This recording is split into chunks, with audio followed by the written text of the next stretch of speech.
But I just want you to understand. So if we called one side Judeo and we called one side Christian, what are we as a nation? What type of nation are we? You've heard this before, you know the answer.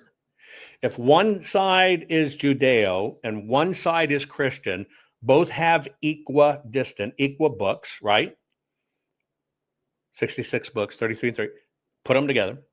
We are a Judeo-Christian country. Can you agree that we are a Judeo-Christian country? Yes or no? Okay. So what do we get from the Judeo part that helped form our country? Well, the first thing we get is we get the 10 Commandments, which you have to understand are so freaking perfect. Jewish law was thousands of laws. But when it came down to the 10 Commandments, when Moses asked God, burning bush, who are you? And he says, I am, I am. There it is emblazoned right there on my arm, folks. Because when you write the name of God on even a document, you can't throw it away. That's why it's on my body, not to throw away the gifts I've been given. So the basis of the laws for our nation, the fundamental laws, come first from the 10 Commandments. It is called the Mosaic Foundation. And it is the moral backbone of Western civilizations. They're reinforced with dialogue, they're reinforced with natural laws, but I'm talking about the basis of it. It is what forms, it is the one thing that forms Western civilization.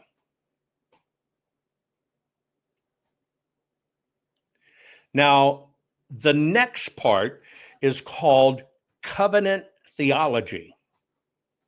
This is a very important part of how our country, you see, my program wasn't about Stu Peters, was it? My program wasn't about Charlie Kirk, was it? You'll understand in a minute why I'm sharing this with you, okay? But the second part of that's called covenant theology. This Hebraic issue is inherently fundamental to who we are as Americans. Now you understand why they take 10 Commandments out of school. In covenant theology, which the Puritans, by the way, founding our country, leaving prosecution. And why were they persecuted? Why were the Puritans persecuted? Because they said, we have a direct covenant with God. We have a direct connection with God. Why did the person named Jesus get killed? Because he said, you have a direct connection with God. It is the combination of the 10 Commandments, Judeo part, the combination of covenant theology, Judeo part, that formed something very unique in the world. There's only been one like it. And it's called constitutionalism. Now, first off, can we agree they're taking God out of schools? Taking 10 Commandments out of school? They've told you the Constitution's outdated.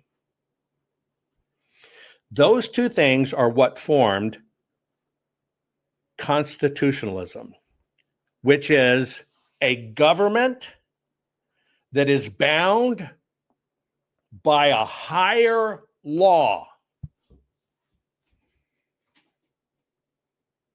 I'm going to repeat that. Government that is bound by a higher law.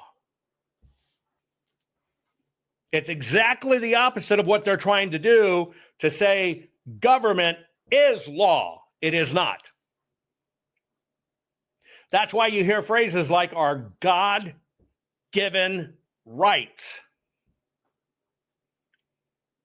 It is the Judeo part of our combined heritage that formed another very special document. If we can agree that 10 Commandments is incredibly unique, to get it down to 10, you got to see how history repeats itself, and you get more incredibly manifested things that are out of this world but strong. And what is that? Number one, it's our Constitution. Number two, it's how our nation rose and became the mega superpower it is. It all stood for good. It all stood for, we have a government that is bound by a higher law. Now, all of that comes from the Judeo side. Now, next in it, when you look at Jewish law and the rule of law, now you got to understand, we're the anomalies as Americans. No other countries have been able to do this in the history of time. But we broke free. Kings, queens, BS rulers, to have freedom and liberty.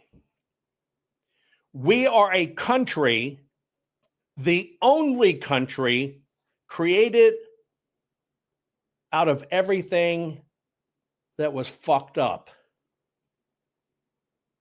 Every other country in the world, 189 of them, were created as the result of kings and ruling class.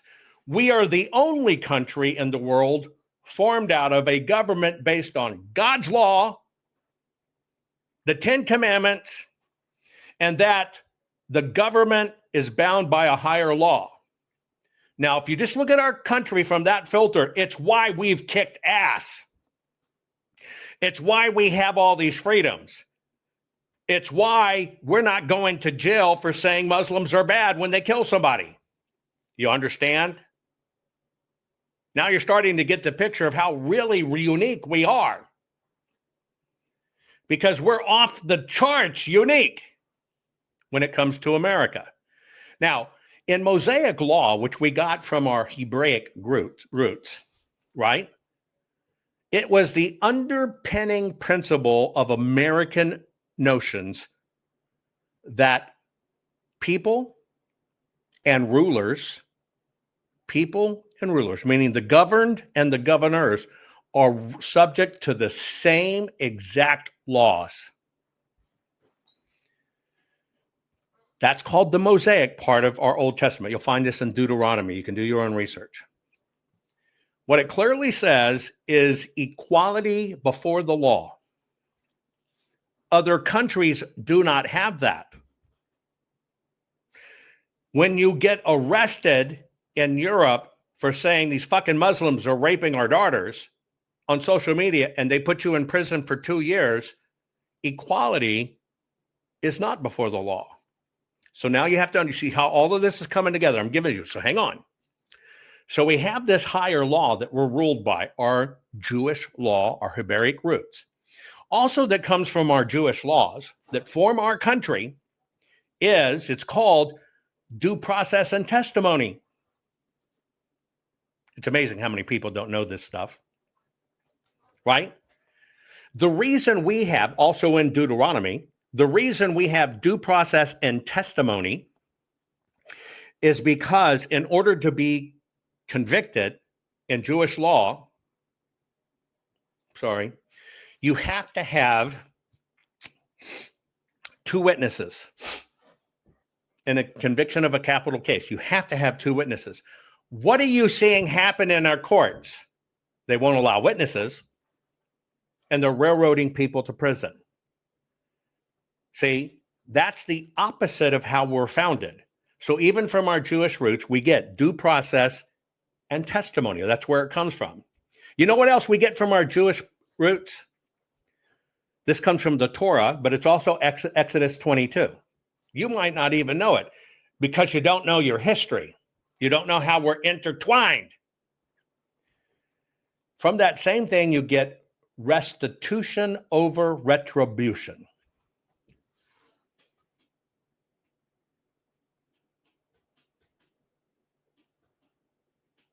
Restitution over retribution. It means you get made whole for that property damage or property theft or whatever the case may be over vengeance. That also comes from the Old Testament. Now, granted, we have some common law influence. It's basically called the indirect transition, where in the laws, they started mucking with them. Indirect transition is what it's called. Then we have another thing, which was called the natural rights transition. But I want you to understand where our laws, our system, our constitution, and everything comes from. Okay? All of this that our country was found on come from Judaism, Mosaic law. That's it. Even if you were to look at all of our ancient colonial statutes, that is what made our nation great. We got two other things from this, and you might not even know what they're named. And yes, God says vengeance will be his. Because we basically say that our lawmakers have to abide by the same laws as us, which is unique in our country, folks. Basically, what happens is our covenant, our Constitution is also a covenant. When you look at the Hebraic covenants with God, our Constitution is also a covenant, not only with God, but between God and his people. Our founders knew this. And by the way, the majority of them were not Christians.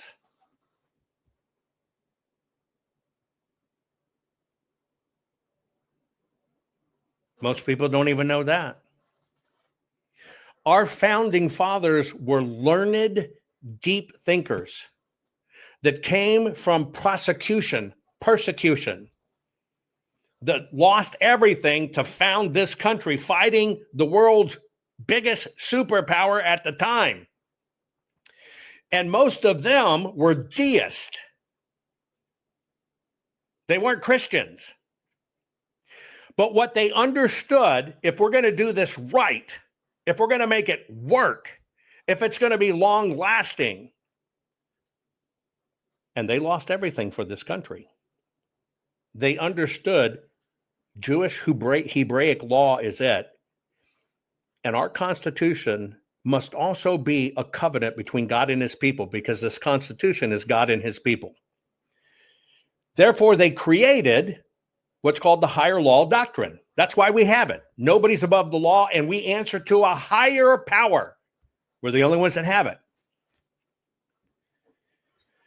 It also gave us our systems of checks and balances, which we have. What's the systems of checks and balances? You learned this in both Samuel 1. You learn it about the kings, and it was warning against concentrated power.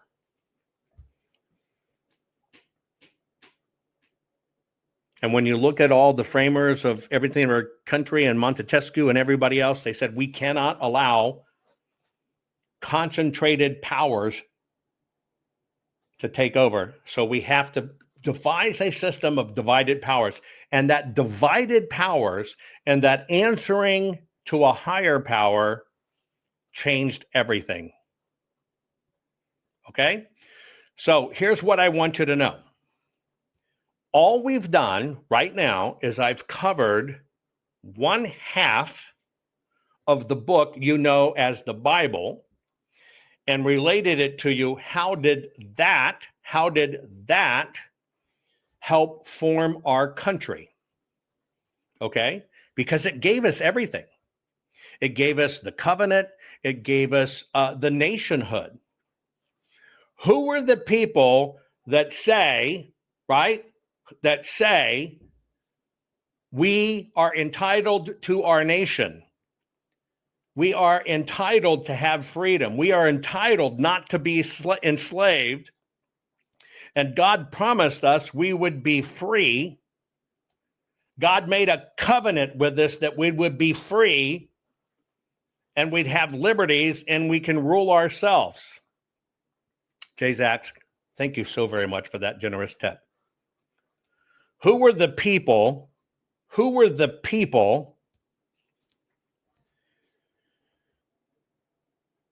that fought for that? Well, you know them as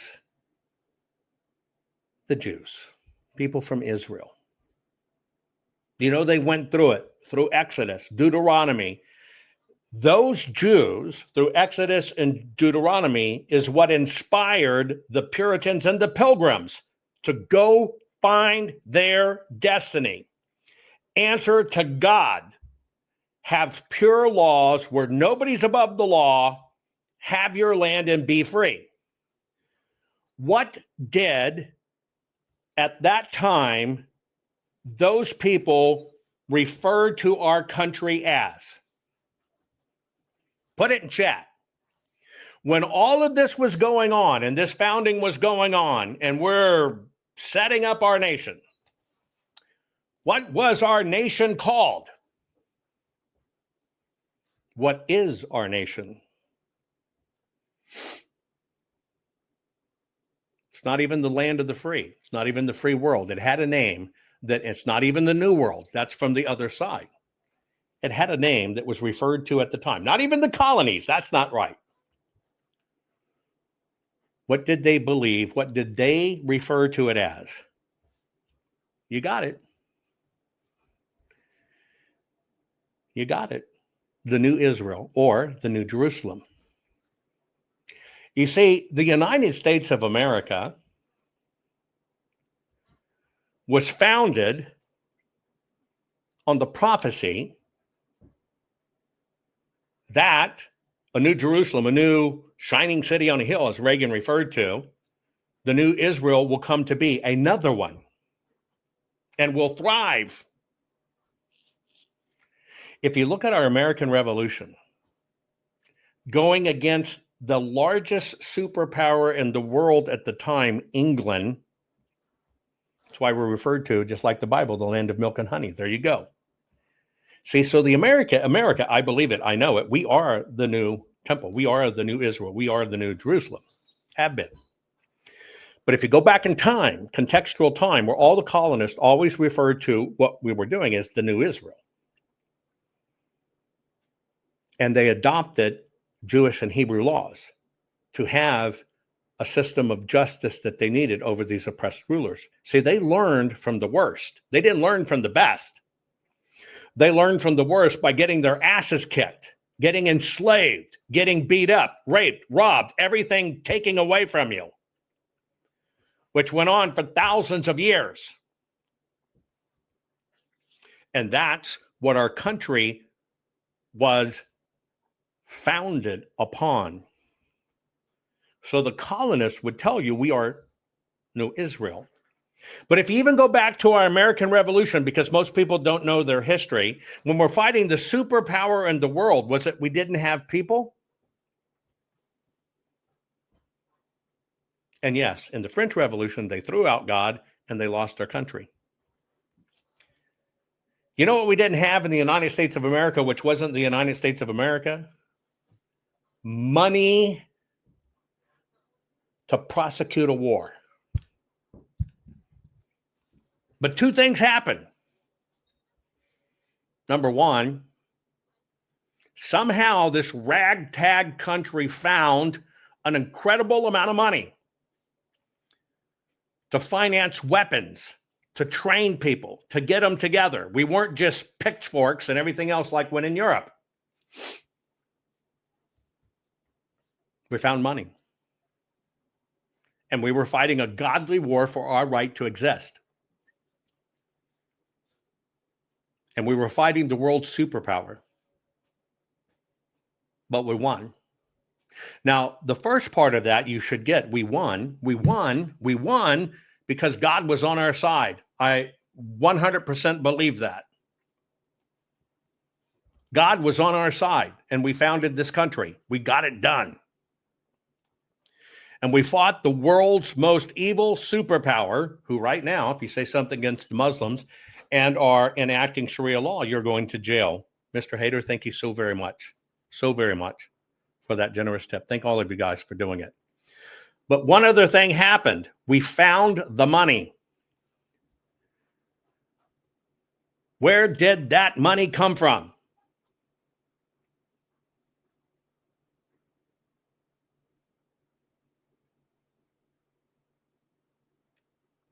The money to arm our men and women, to get gun barrels made, to get weapons made, to get people out there fighting for this country. Where did the money come from?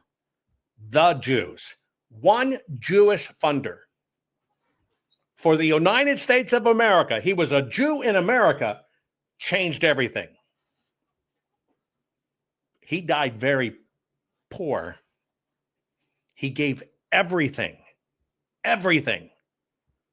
to win that war. It's God first. And here we are. And we succeeded.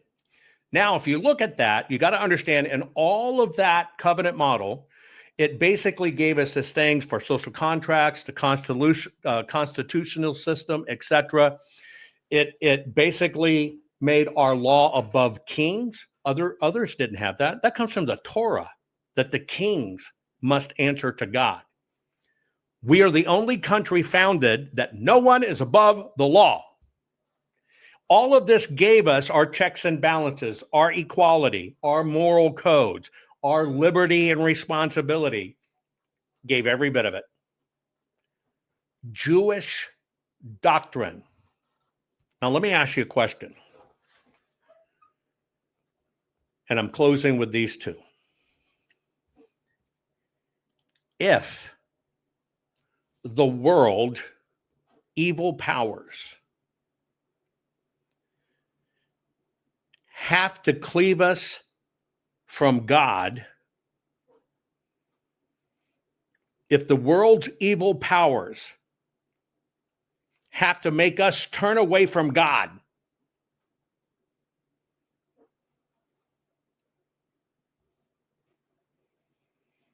have to tell us little boys can be little girls because it's better than God, that government now believes it answers to no one. We answer to the government. What do they have to do? What is another way to do it outside of military invading your country? And I've told you, one of the reasons they can't do it is because we have that Second Amendment, which no other country has or had at the time. You don't learn this in school. But I've always told you, our last standing right is the Second Amendment. They're already working on the first, but they got to get rid of the Second Amendment. This is why they don't teach it in school. And that means we have the rights to own weapons. Now, what is the second right answer?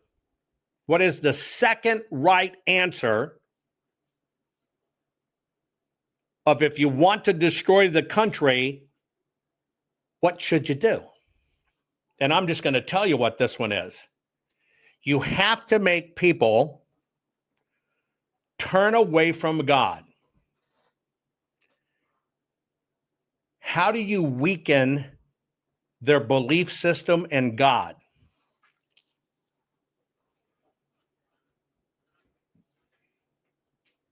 Two things. You eliminate the people that talk about God, and you eliminate the godly foundation that your country was founded on. Because if you think white supremacy is a bad call, what the fuck do you think is it's the Jews? It takes that Bible and it cleaves it directly in half. You get convinced that the Jews are behind this. You get convinced the Jews are evil. You get convinced the Jews are puppeting everything. You're going to fucking cut them off. And what did you do? You just cleaved 50% of the Bible. Because you can be a Christian, but if you're a Christian and you fucking think that the Jews are bad, you just dumped all the laws, all the ethics, all the morals, all the rules, and the very thing that created our country. You understand how it works now? Do you understand how this works? And if you can cleave them from God, right? If you can cleave them from God,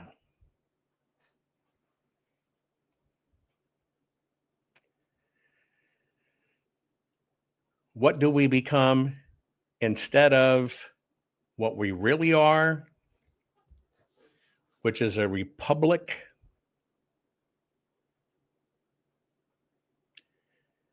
Do you understand? You're not even taught this in school.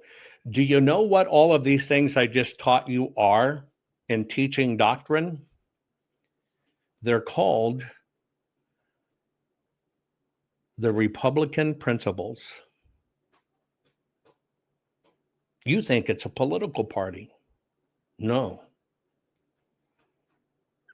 It's a set that made us what we are, a constitutional republic. Through your filter, you think it's a party, but the reason we work is called constitutional Republican policies and principles. Now, if they can turn you, if they can twist your brain because you're weak and they're coming at you with everything and trying to tell you the Jews did it, if they can cleave you from the Jews, they're one step closer to cleaving you from God. Because what happens is when you embrace, it's the Jews, you begin to cleave because you don't want any fucking part of that. I cleave from the Republican Party because it's bullshit. They're a uniparty. There are no Republicans. And most people don't even know what a Republican means. But see, if they can cleave you from that, they get to cleave you from what? They get to cleave you from the Constitution. They get you to cleave you from everybody's equal and we all answer to a higher God. You understand what they're cleaving? You understand what the whole plan is? This has always been the fight between good and evil. This is what the fight is about.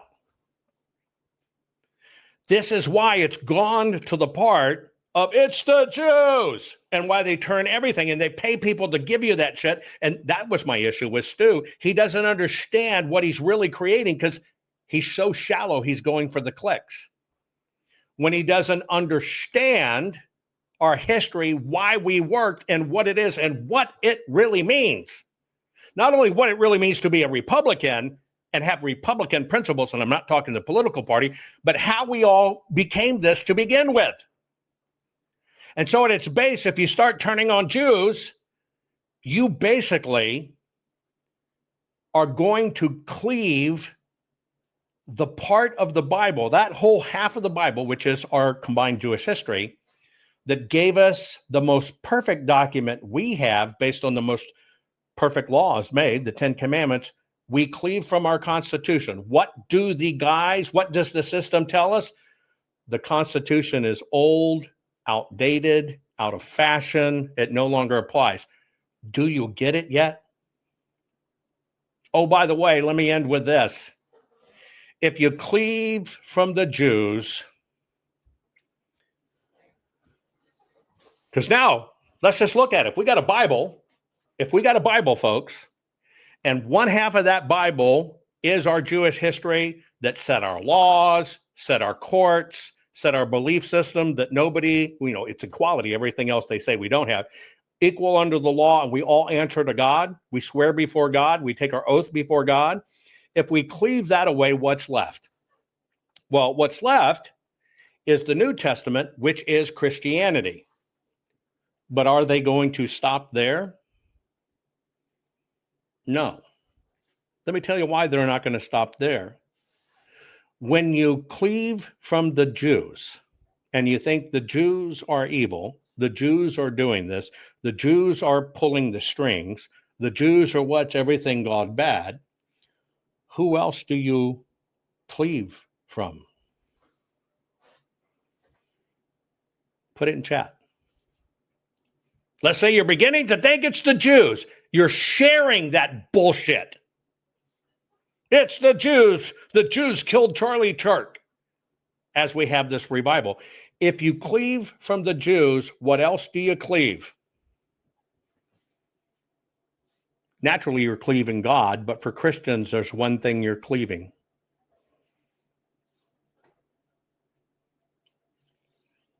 Naturally, it's God, but that's not what I'm talking about. You're cleaving from Jesus.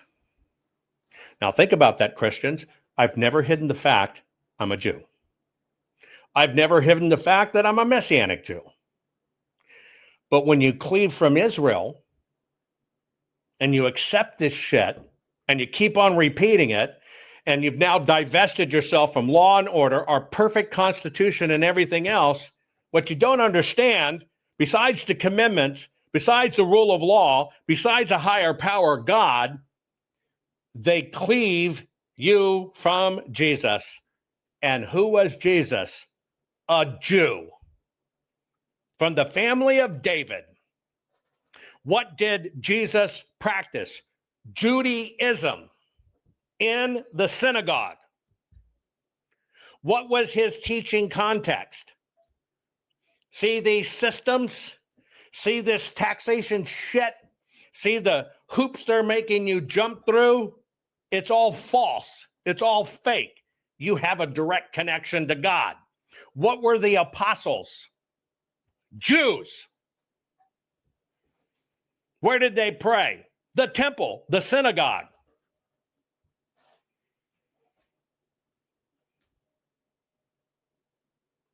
The only thing they believed that was different than anything else, that Jesus was the Messiah. Now, you got to understand that in Jewish context, so was Noah, so was Ezekiel, etc. But see, if they get this Jew thing through, not only do you cleave from our Constitution, you cleave from our laws, you cleave from our divine path that even made this work. You cleave from nobody's above the rule of law. You cleave from even the governors and kings and everything else must answer to God. You cleave, if you are a Christian, from the very founding of your faith and the one who brought you salvation. Do you understand the weakening context of why they're hitting so hard on the Jews? And now think about how many supposed Republicans and Christians are mirroring and feeding you that shit because they're weak and they don't even know their history. Do you now why I say God help us?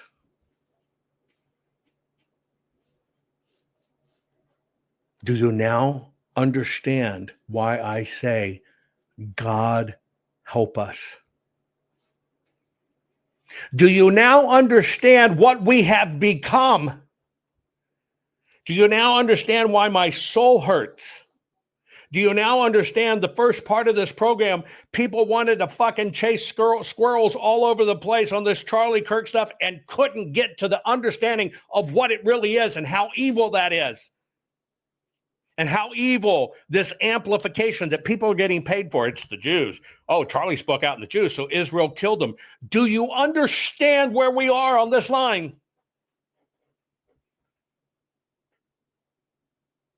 People in my own chat that have been here forever were so fucking weak when I said, knock it off. Let's stay on topic. Let me get to it. You understand what I'm saying? Well, I'm out of here. That is what we've been trained to do. God help us. God help us. We are in trouble. God help us. God help us. We have lost our way. God help us, they have finally set so much in motion that even good people who have solid training and solid minds and think they have solid convictions are beginning to doubt and turn away. And this scares me. I watch these same bullshit dialogues about exploding pagers and stuff at some of the highest rank in the world. People you cherish, that you know are good patriots, and they're having doubts. And they don't even see what's going on. Everybody thinks it's a tornado or a hurricane. Folks, it comes in the night like a mist. You know that. You know that. It creeps along the ground like a mist, a little at a time.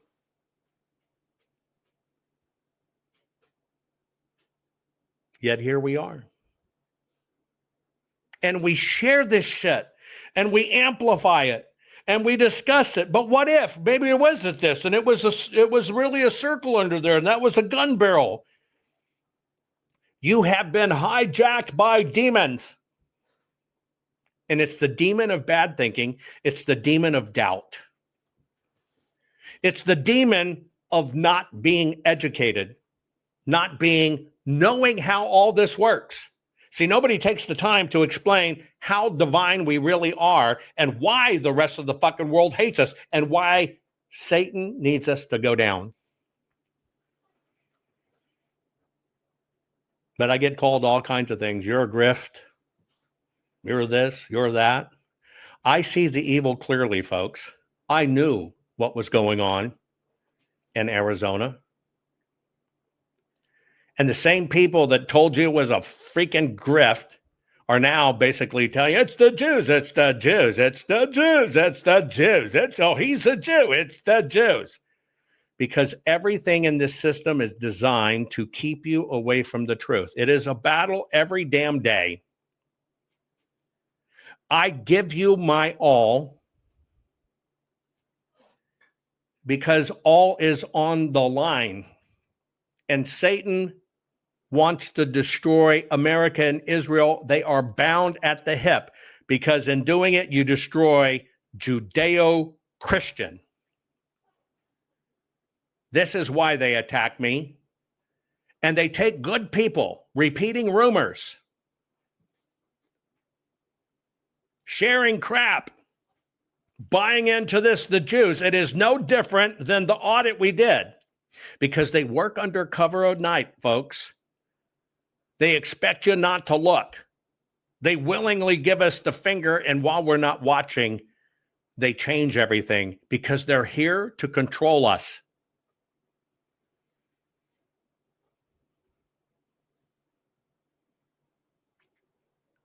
We have to get past this slavery. This is a spiritual world you cannot imagine. And humbly, I come to you. My life's work in this audit has to survive, just like our Constitution has to survive. It has to survive.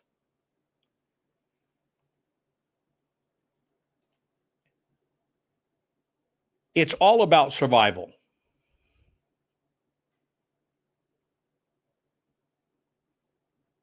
Folks, we're in trouble.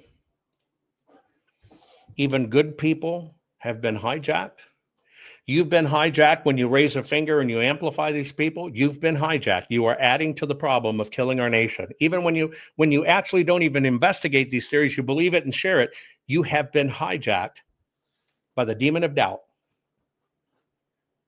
It's why my rules and standards are so freaking rigid. It's part of what gives me a bad name because I have just hardcore standards. But I think I understand intensely what we're going to lose.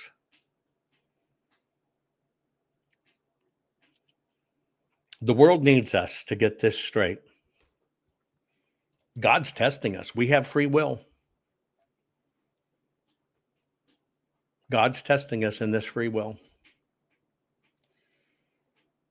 And by keeping you frenzied, keep you in chaos, you stay in survival mode and you can't think straight and you begin to chase all this shit. And it's why I don't amplify it. It's why I don't have these people on. It's why I don't entertain it and why I spend so long trying to unpack it. You now know what it's about. God, help us. Please. Please, God, help us.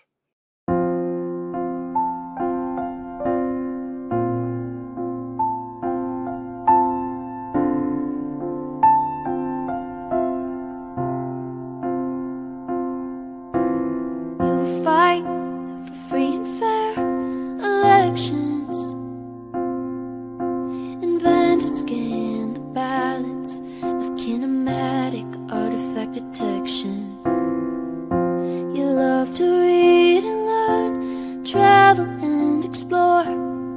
You're a fearless, braveheart patriot who's opened doors. You are courage, you're our voice. Jovan, we thank you for what you're fighting for. You're our warrior. You are brave like a lion. You're David fighting Goliath, couldn't ask for more.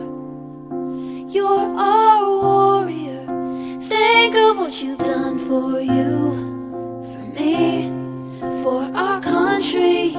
You'll go down in history as our warrior.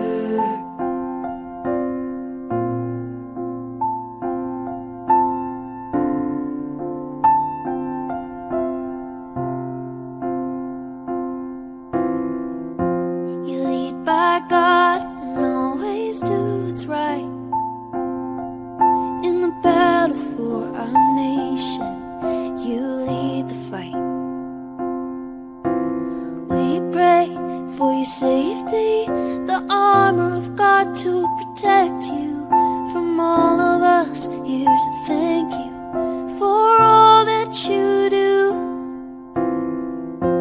You are courage, you're our voice. Jovan, we thank you for what you're fighting for. You're our warrior. You are brave like a lion. You're David fighting Goliath, couldn't ask for more. You're our warrior. Think of what you've done for you, for me, for our country. You'll go down in history as our warrior.